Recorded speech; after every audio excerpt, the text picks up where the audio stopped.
How to delete Instagram account in other devices. Hello everybody, welcome back to my channel. This is me Bipin Basnet, and today I'll guide on how you can delete your Instagram account from other devices. Basically, if you have logged into your account on multiple devices and now you want to log it out from other devices but you don't have access to them, here is how you can do it from your device.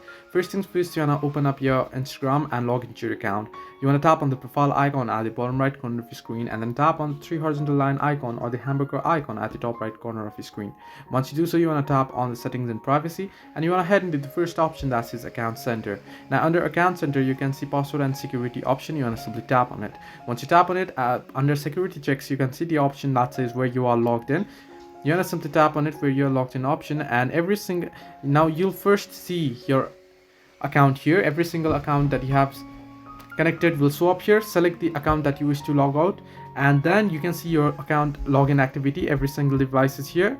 If you scroll all the way down below, you'll find the option that says selected devices to log out. Simply tap on it. Once you tap on it, you want to tap on select all option at the right hand side, or if you want a particular device to sign out, you can select them. And next thing what you want to do is you want to tap on log out option at the bottom of your screen and it'll be logged out. So this way you can delete Instagram account in other device or log out Instagram account in other devices. Hope this helped you. Do like and subscribe, and do not forget to leave a comment down below if you have any further issues.